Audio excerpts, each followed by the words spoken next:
ज़्यादा आपको इसके बारे में आपको ज़्यादा नॉलेज है? ज्यादा नॉलेज का प्रॉब्लम नहीं है, नॉलेज कितना हो ये मुझे नहीं है। अपना जो मूल कार्य है वो सिद्ध हो जाए, फिर ज्ञान और चारित्र कितना है वो मुझे ज्यादा। हमारे को ना तो कोई संप्रदाय चाहिए, ना कोई पक्ष चाहिए, ना कोई नहीं, कुछ भी ये नहीं चाहिए। हमारे को तो मोक्ष का जो मार्ग है वो क्लियर जानकारी चाहिए, कैसा है करके। क्रम से अध्ययन करो, आपको सब मिल जाएगा। और किसी के ये नहीं है, नहीं वो हो गया, कोई भी ऐसा नहीं कि यही सही है वही वो तो समझ, वो तो मैं उसके लिए नहीं कह रहा था, क्योंकि अभी आप 1.5-2 साल से यहाँ पढ़ रहे हैं, उस दृष्टि से हमने कहा एक दिमाग में शुरू हो जाता है ना।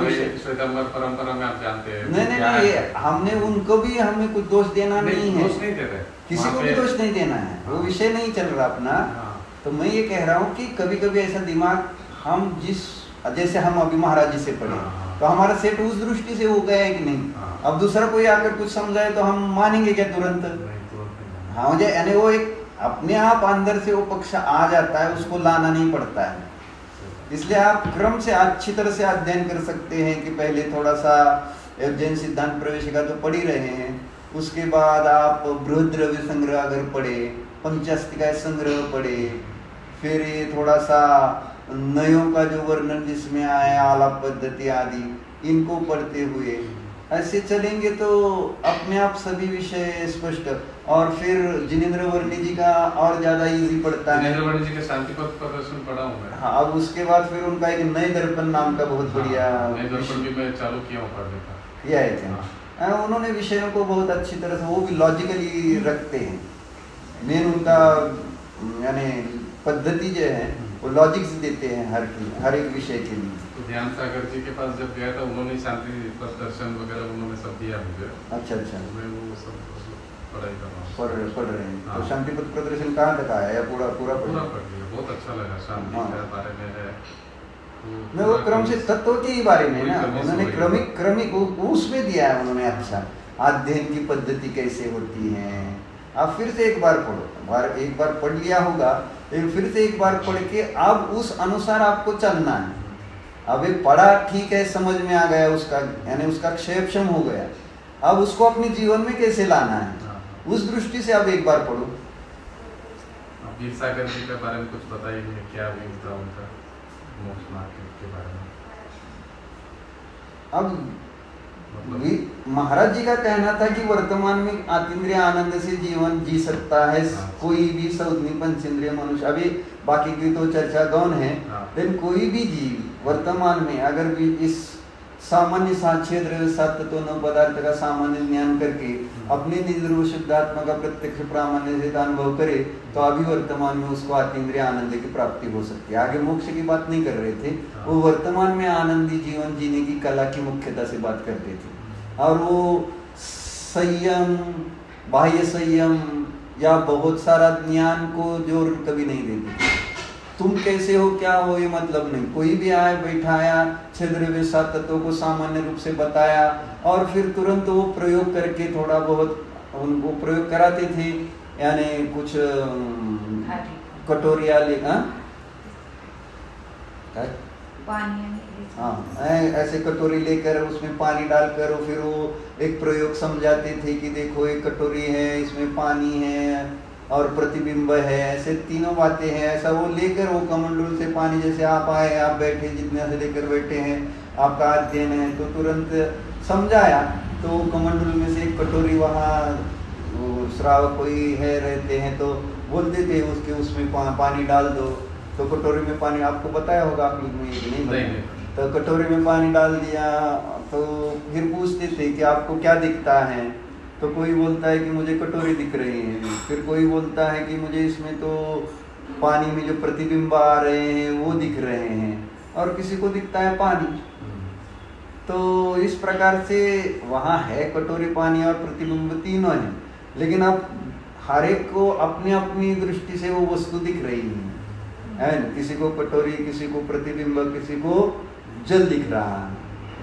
तो महाराज जी बोलते हैं ऐसे ही समझो कि ये कटोरी की जगह शरीर है न? शरीर की ओर से अपने को देखो तो मैं शरीर वाला नहीं दिखूंगा, फिर वहां उसमें पड़े हुए प्रतिबिंब की ओर से देखो, तो अपने ज्ञान में जो दिए झलक रहे हैं उस ओर से अपने आत्मा को देखा हमने, है ना, और उस रूप से अपने को माना मैं रागी, मैं द्वेषी, मैं मोही, क्रोधी, लोभी या अल्प ज्ञान वाला, विशेष ज्ञान वाला। इस प्रकार से वो सारा कर्मों के निमित्त से आया हुआ रिफ्लेक्शन है, कर्मों उपाधि सापेक्ष रिफ्लेक्शन है वो, और उस ओर से ही प्राय देखा जाता है। एक तो शरीर दिखता है स्थूल इंद्रिय ज्ञान से, और थोड़ा बहुत अगर विचार करो तो अपने को प्रतीति में आते हुए कषाय, तो उस दृष्टि से ही अपने हम अपना अस्तित्वानुभव करते हैं। अब ये दोनों देखें, और तीसरा फिर उसको जल भी देख सकते हैं उसमें, यानी तो फिर बताया जब कटोरी की ओर से देखा तो जल और वो प्रतिबिंब गौण हो गए, जब प्रतिबिंब की ओर से देखा तो जल और कटोरी गौण हो गए, और जब जल की ओर से देखा तो प्रतिबिंब और कटोरी गौण हो गए। इतना ईजी है वो बोलते हैं।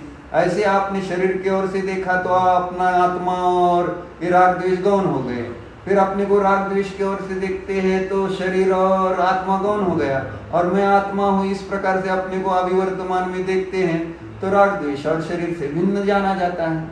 अभी ऐसा अनुभव करो, ऐसे ही तुरंत आंखें बंद करके देख लो हम अपने आत्मा को, ऐसा तुरंत प्रैक्टिकली लेते थे, ऐसा करते थे। यानी उनको एक अंदर से एक वो भाव भाषण हुआ था उस विषय का, यानी अपने आत्मा की जो अनुभूति आई थी, तो उनको लग रहा था कि ये अनुभूति इतनी सरल है, तो उसको कठिन करके और लोगों को उससे दूर रखने से कुछ मतलब नहीं। वो तो एक इसलिए उन्होंने ज्ञान के माध्यम से उस विषय को रखा।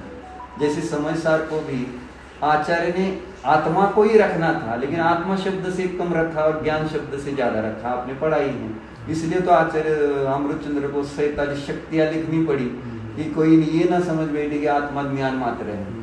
यानी मूल समयसार में बार बार आत्मा के लिए ज्ञान शब्द का प्रयोग किया, और ज्ञान शब्द का प्रयोग करने का प्रयोजन बताया उन्होंने कि लक्ष्य की प्रसिद्धि के लिए प्रसिद्ध लक्षण होना जरूरी है।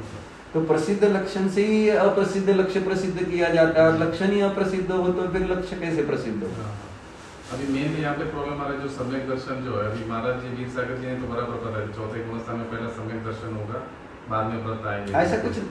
ऐसा कुछ नहीं, कोई व्रत पहले लिया होगा और वो आत्मानुभव करेगा तो डायरेक्ट 7वें में 5वें में चला जाएगा ना, होगा। मगर मान्यता में क्या बोल रहे कि पहला दीक्षा ले लो, सम्यक दर्शन का मान्यता में तो वो भी सही है ना, कहीं से भी जाओ ना, मूल सम्यक दर्शन प्राप्त करना है। तो कोई बोले दीक्षा लेकर करो, ठीक है दीक्षा लेता हूँ, क्या फर्क पड़ता है, सम्यक दर्शन करना है मुझे। जैसे आपने कहा ना मुझे सम्यक दर्शन करना है, तो मुझे कहीं से भी जाकर मुझे सम्यक दर्शन करना है, बस समीचीन हो। बोल रहे कि नहीं तो फिर वो पहला चौथा गुणस्थान नहीं आता था, अगर 5वां 6वां अगर पहले रहता है मैंने क्रम में तो, लेकिन कर्मण योग का सिद्धांत क्या है कि पहले से जीव चौथे में ही जाता है, ऐसा कर्मण योग का सिद्धांत थोड़ी। अभी उज्ज्वला शाह जी, दिनेश शाह जी जो है, हाँ, उनका भी इतना अभ्यास है। हाँ, तो उन्होंने अभी उनको ही पूछो पहले से कौन से गुणस्थान में जा सकता है। जा सकता है, उसका मना पहले से तीसरे में जाता है, चौथे में जा सकता है। मान्यता में सम्यक दर्शन पहला होना है, बाद में आप आगे बढ़ो बोल रहे हैं। अभी एकांत नहीं है, यही तो मुझे तो यही कहना ना, ये अच्छी बात है। राजमार्ग ये है, राजमार्ग और अपवाद मार्ग है, सबका अलग अलग टाइप का क्षेम होता है। प्रथमान योग में भी कथाएं उस प्रकार से आती हैं, ऐसा नहीं कि वो पुष्पडाल और वारिसेन मुनि की कथा आती है। वो जो पुष्पडाल था पहले वो मित्र था वारिसेन का, है ना, और वो मुनि दीक्षा दी थी वारिसेन ने, और उनके घर आहार हुआ मित्र के घर। तो आहार होने के बाद पुष्पडाल उनके साथ चला, महाराज जी के पास जाते हैं ना साथ उनको छोड़ने के लिए। तो वो चले तो चलते हुए अभी गांव खत्म हो गया, तो उनको लग रहा था कि आप कहेंगे कि जाओ अब मैं जाता हूँ अपने संग में, लेकिन उन्होंने कुछ नहीं कहा, वो ऐसे ही गए और अपने संग में चले गए। संग में जाने के बाद फिर वहाँ के बाकी के जो महाराज मुनिराज थे, तो उन्होंने सहजता से पूछा क्या आज कोई नया दीक्षार्थी लेके आए हो क्या। तो उनके मुंह से सहजता से गया हाँ करके गया। तो अब मित्र ने हाँ कहा है, तो मित्र के लिए उन्होंने दीक्षा ले ली, और 12 साल तक उनका मन नहीं लगा दीक्षा में। उनको हमेशा उनकी एक पत्नी थी उसकी, वो भी आँख से कानी थी, फिर भी वो हमेशा परेशान रहते थे। अब तब कर रहे हैं बहुत सारे उपाय, 12 साल में कितने तो उपाय किए होंगे, कि जिससे उनका उपयोग हट जाए अपनी बीवी से अपने घर से आगे। लेकिन 12 साल तप करने के बाद भी उनको कुछ नहीं था सम्यक दर्शन समझो, लेकिन ऐसे ही प्रयत्न कर रहे थे उसी अवस्था में। फिर आगे अब इनको कैसे स्थितिकरण करना, तो वारिसिन मुनि ने अपने घर पर चेलना रानी को मैसेज दिया कि मेरी जो 32 रानी है उनको सजा धजा कर बिठाओ, हम आ रहे हैं। तो पता है ना, हाँ, फिर क्या हुआ, फिर वो गए और फिर वहां से उसका स्थितिकरण हुआ। तो ऐसा नहीं है कि पहले ही चौथे में जाओ और बिना व्रत नियम के ही सम्यक दर्शन करके ही मग आगे चारित्र धारण करो, ऐसा नहीं। पिछले भों का अपने पास सारा क्षेपण होता है। अब देखो कितने ऐसे लोग मुनिराज हैं कि जिनको ज्ञान भी कुछ नहीं है, फिर भी उनके जीवन में वैराग्य आया है। और कितने ऐसे लोग जीव दिख रहे, विद्वान दिख रहे हैं कि ज्ञान तो इतना ज्यादा है लेकिन फिर भी वैराग्य नहीं हो रहा है। कारण इस पर कभी विचार किया, ऐसा क्यों? यानी एक को वैराग्य हो रहा है बिना ज्ञान के, और एक को ज्ञान होने पर भी वैराग्य नहीं हो रहा, और ज्ञान को फल वैराग्य होना चाहिए, होना चाहिए। बराबर। तो अब एक पूर्व जन्म का एक कर्म का फल है ये। यानी किसी जीव ने किसी संयम की सराहना की हो, अनुमोदन दिया हो, या कुछ उस प्रकार से सेवा की हो, तो उसको इस भाव में कम ज्ञान होने पर भी संयम के भाव जल्दी आ गए। और किसी ने ज्ञान की थोड़ी सी स्तुति की हो, अनुमोदना की हो, या कुछ मदद की हो उसमें, तो उसको वर्तमान में ज्ञान विशेष प्राप्त हुआ लेकिन वैराग्य नहीं। तो मैंने कहा राजमार्ग तो क्या है, सम्यक दर्शन पूर्वक ही व्रत नियम संयम करे। लेकिन समझो किसी को सम्यक दर्शन नहीं हो रहा और घर में भी अशुभ में उपयोग नहीं लग रहा, तो क्या करे? व्रत नहीं लेना उसको। व्रत लेने पर उसका नुकसान होगा कि लाभ होगा? लाभ ही होने वाला है। तो वही तो मैं बता रहा था, पंचास्तिकाय संग्रह में व्यवहार्य भाषी को स्वर्ग मिल सकता है, उसके निमित्त से वहां वो समशरण में जाएगा, उसको अनुकूलता मिलेगी। धर्म के लिए अनुकूलता पाप के उदय में मिलेगी कि पुण्य के उदय में? ये बोल रहे कि मान्यता अभी पहला चेंज करो। मान्यता ही चेंज करने के लिए चर्चा कर रहा हूँ ना। मान्यता अगर आप ले लेंगे तो मान्यता चेंज नहीं होगा। क्यों क्यों क्यों क्यों क्यों नित्य तो जाएगा? क्यों? वाई?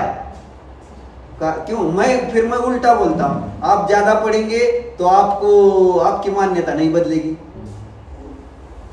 जैसे ज्यादा अभी विद्वान अभ्यास कर रहे हैं लेकिन शुद्ध उपयोग नहीं हो रहा है, सम्यक दर्शन हो रहा है, तो फिर क्या हो गया? जैसे आपने कहा इधर मान्यता नहीं बदली क्रिया धारण करके, इधर आपने ज्ञान धारण करके आपकी मान्यता नहीं बदली। उज्ज्वला जी क्या बोलते हैं कि अभी आपका एक जख्म हो गया है, उसके ऊपर आपने अच्छा व्हाइट पट्टी बांधा है, दृष्टांत पर मत जाओ। मतलब एक दृष्टांत समझने के लिए इजी हो जाए, इसलिए तो प्रॉब्लम आता है। दृष्टांत और दृष्टांताभास नहीं है समझ में आता है। तो का पोषण चालू रहेगा। सबको ऐसा होता है ना, सबको अपने अपने उदाहरण मिलते हैं। वो बोल रहे आज दिन तक हम लोग मुक्त नहीं होने का कारण मिथ्यात्व है। आज दिन तक हम लोग मुक्त नहीं हुए। निषेध कहाँ कर रहे हैं? वही है, तो मिथ्यात्व ही छोड़ना है। अगर हम मिथ्यात्व नहीं पहचानेंगे तो हम भी वही। तो व्रत धारण करके मिथ्यात्व छोड़ा तो नहीं चलता, पाप लगेगा। नहीं लगेगा। और ऐसे कितने तो जीव होते हैं और वो तो करना नहीं पड़ रहे हैं, वो तो उनको भी पता है कि कितनी बार वो सम्यक्त्व से मिथ्यात्व में चला जाता है और फिर मिथ्यात्व से सम्यक्त्व में आता है। कोई जीव ने वर्तमान में सम्यक्त्व प्राप्त कर लिया, फिर उपार्थ पुद्गल परावर्तन तक मिथ्यात्व, अंतर्मूर्तकम उपार्थ पुद्गल परावर्तन तक मिथ्यात्व में रह सकता ही नहीं, और फिर अंतिम अंतर्मूर्त में फिर वो सारा काम करके मोक्ष जाएगा। तो ऐसी जरूरी थोड़ी है। यानी ये क्या हो गया है दिमाग, हमारा कहना है ज्यादा ज्ञान हो गया इसलिए आपको नहीं हो रहा है। जी ये बोलते हैं कि जो श्वेतांबर है वो मुनि नहीं है, वो भी मतलब मिथ्यात्व का पोषण होगा। नहीं वो तो उसको तो मुनि हो ही नहीं सकते। ठीक है, उसमें मान्यता ही पूरी अगर पढ़ो अच्छी तरह से, वस्तु व्यवस्था को लक्ष्य में रखकर पढ़ेंगे तो वस्तु व्यवस्था है। अन्य मतवादी जितने भी हैं उनमें वो भी अभी विवेकानंद है, वो भी ध्यान कर रहे हैं, ओशो है वो भी ध्यान करा रहे हैं, और फिर वो अरविंद ध्यान है, विपश्यना ध्यान है, ध्यान कौन नहीं कर रहा?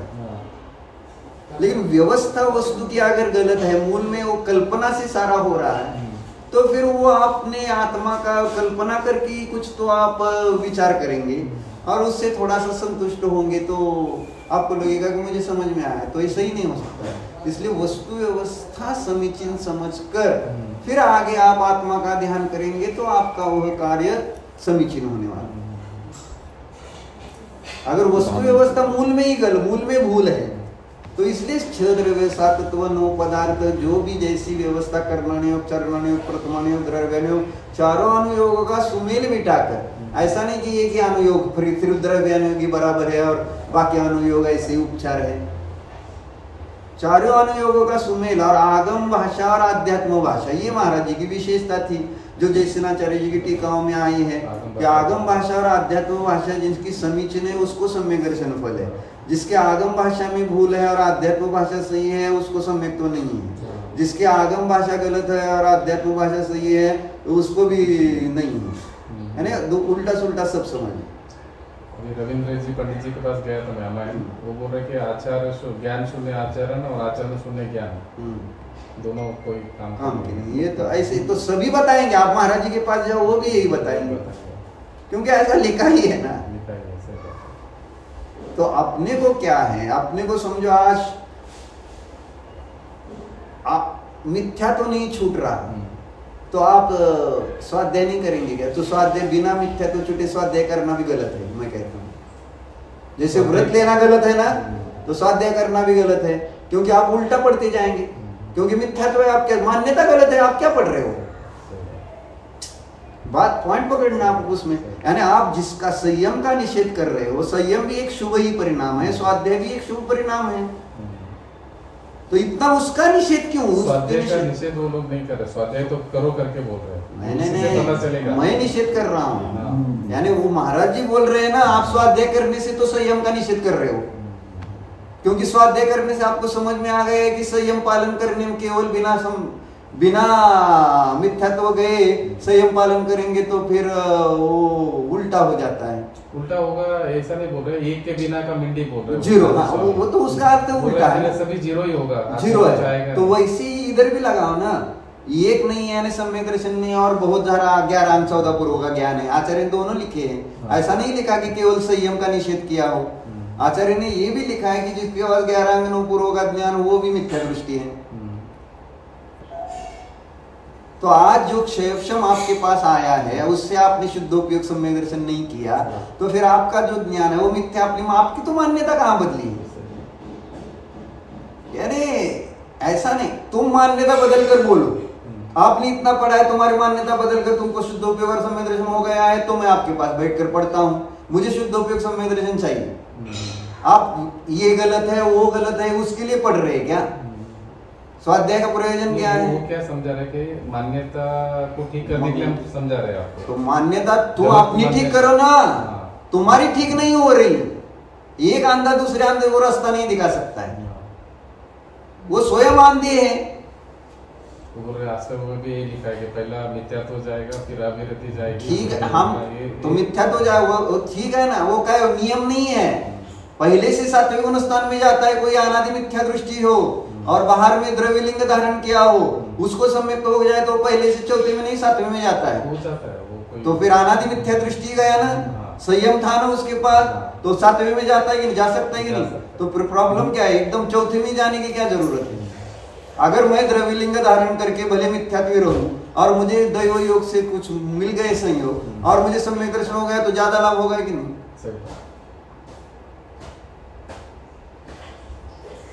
यानी मतलब पॉसिबिलिटी है, मतलब ऐसा नहीं कि मोक्ष मार्ग ज्यादा पॉसिबिलिटी है। मैं तो कहता हूँ जब ज्यादा पॉसिबिलिटी है, संयम और ज्ञान दोनों में पॉसिबिलिटी, तो दोनों का गर्व अगर होगा तो दोनों में तो दोनों का गर्व है। वो तो गर्व हो गया तो अशुभ हो गया। हाँ, तो संयम और ज्ञान का दोनों का गर्व मद है। गर्व आ गया तो वो तो अशुभ ही है, तो संयम और ज्ञान का भी मद है ना, जैसे संयम का मद हो गया वैसे ज्ञान का भी मद। तो मद आ गया तो अशुभ नहीं गया तो वही तो बोल रहा हूँ ना फिर, तो ये मद है ना ज्ञान का, ज्ञान का मद है तो फिर अशुभ ही है। नहीं है ना, फिर वो शुद्धोपयोग नहीं कर रहे हैं और फिर बातें बता रहे हैं, तो फिर ये ज्ञान मद ही है ना, क्योंकि ज्ञान होने पर ही आप कह रहे कि नहीं हो रहा है किसी को, तुमको ही नहीं हो रहा और दूसरों को देखते रहेंगे क्या इसको नहीं है, उसको नहीं है, उसको नहीं, उसको नहीं, और तुमको क्या है, दूसरे को है ही नहीं, उसके कारण तुम्हारा मोक्ष या संसार कम ज्यादा होने वाला है क्या? अपना संसार कम ज्यादा होने वाला है अपने परिणामों से। तो मैं पढ़ रहा हूं अपनी शुद्धि के लिए, तो अपनी शुद्धि पर्याय में पहले करो, मुझे क्यों नहीं हो रहा सम्यक दर्शन? ठीक है, मैंने संयम धारण नहीं किया आपके हिसाब से, है ना, तुमने पहले मिथ्यात्व जाना है इसलिए मैंने आज तक मुनि विरुद्ध धारण नहीं किया, बहुत अच्छी बात है। आप क्या प्रॉब्लम है? ज्ञान हो गया, आपको क्षयक्षम हो गया, श्रद्धा, आपको पता है कि मान्यता बदलनी है, मान्यता बदलने के लिए स्वाध्याय, अब मान्यता बदल क्यों नहीं रहा आपकी? फिर इतना सब आपको समझने आने पर भी चैलेंज करना चाहिए।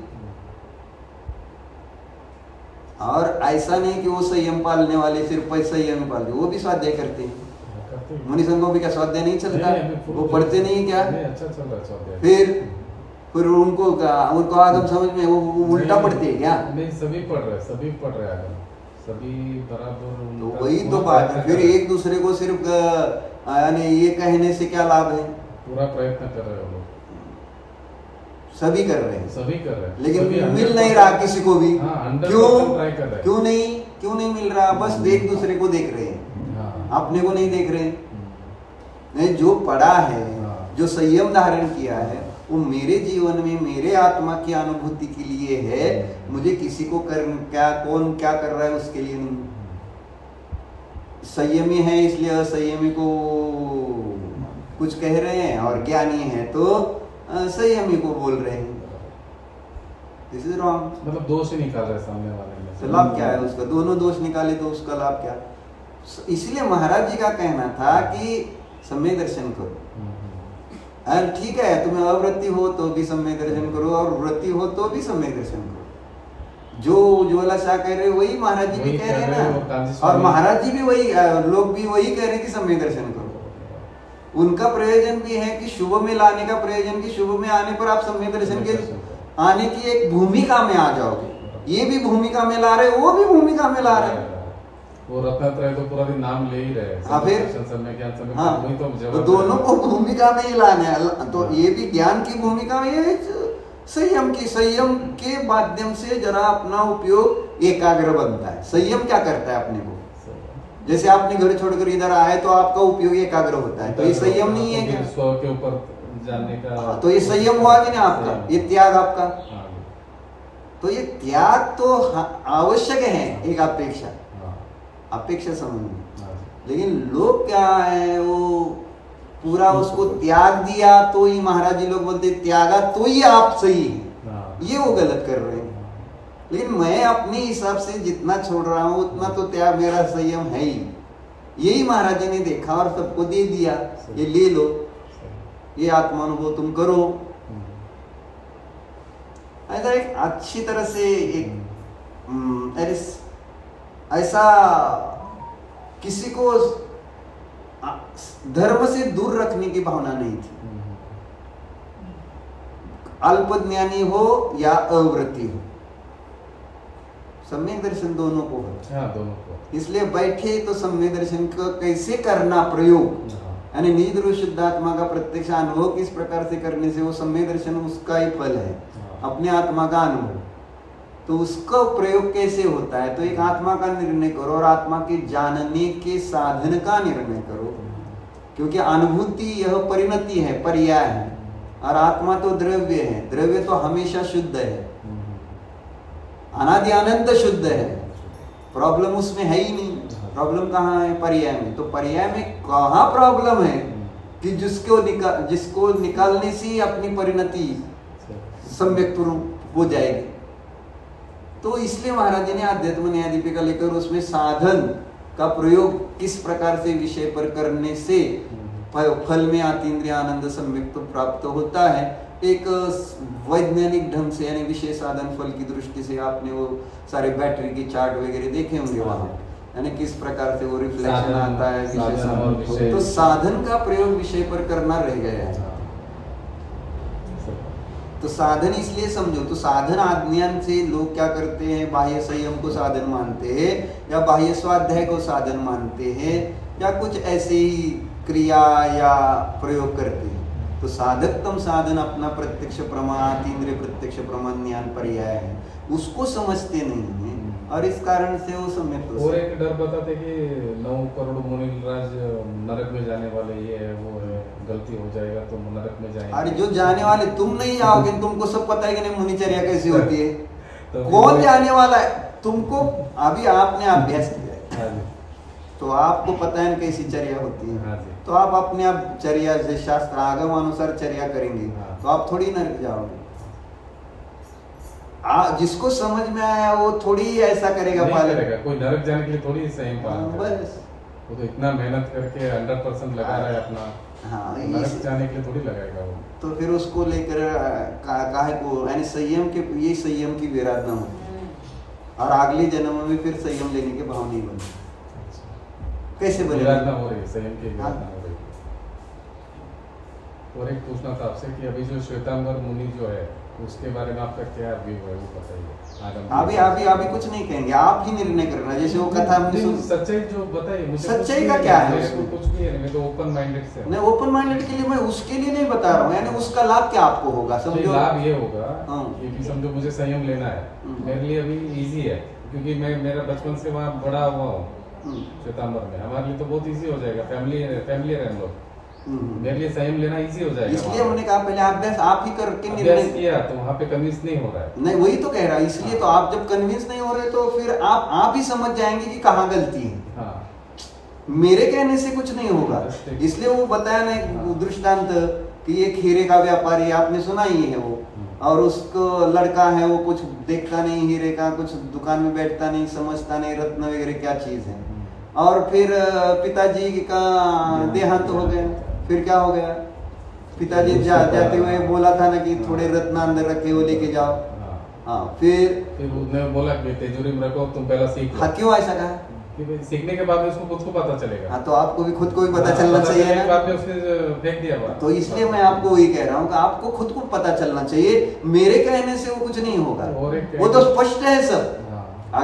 अगर ओपन माइंडेड हो तो पूरा स्पष्ट है फिर, यानी उसके लिए आपको मुझे पूछने की जरूरत नहीं फिर कि कहाँ गलती हो रही है। अभी परिणामों से ही कर्म बंद होता है, सर्वथा नहीं है। इसलिए तो क्रिया और परिणाम का बाह्य, इसलिए कहा है निमित्त नैमित्तिक संबंध का भी कुछ है, सर्वथा भावनात्मक नहीं है।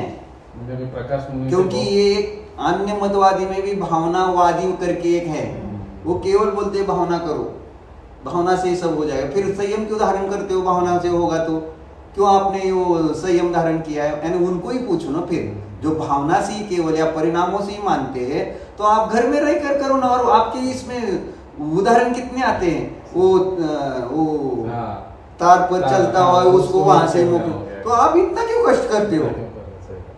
हाँ, एक सिंपल लॉजिक से है ना। आप अगर थोड़ा सा भी विचार करो, आपको एक एक बात समझ में आने वाली है। किसी को पूछो मत, अभी मुझे ये कहना है, आप समझ रहे हैं सब, आप समझ सकते हैं अगर आप अच्छी तरह से अध्ययन करते हैं। मात्रा का भी परिग्रह नहीं रखना है, वो समझ में आ रहा है। तो इसलिए आप पूरा यानी मूलाचार पढ़ो, है ना। एक ये जो चरणार्योग के ग्रंथ है ना, वो पढ़ेंगे आप तो आपको समझ में आ जाएगा कि व्हाट इज चर्या क्या है, और वो विकल्प कैसे परिग्रह कैसे विकल्प तैयार करता है, यानी किंचित मात्र परिग्रह। आचार्य राग का परिग्रह भी बाधक कह रहे हैं सम्यक्तों में। तो फिर ये बाहर से तो अगर दूसरा परिग्रह रखेंगे तो कैसे बाधक नहीं होगा अपने। परमाणु मित्यम विरायदिदुम रायदिनुम तू विज्यदेजस दिखा है ना, समय सर्दो से एक दो सुगा दो गाथा में नविसो जान दे अपान तो सब आगम धरोवी। जब राग भी एक परिग्रह अगर साथ में रखेंगे तो नहीं होगा। राग तो केवल भाव है और यहाँ तो साक्षात। और इसलिए प्रवचन सार की चरणों सूचक चुलिका पढ़िए, जहां हिंसा है वहां बंद हो भी और ना भी हो, लेकिन जहां परिग्रह है वहां नियम से बंद है, ये स्पष्ट लिखा है। क्योंकि बिना मूर्छा के परिग्रह हो ही नहीं सकता, और जब बाहर में परिग्रह दिख रहा है तो मूर्छा है। तो बट नेचुरल नहीं हो सकता। सर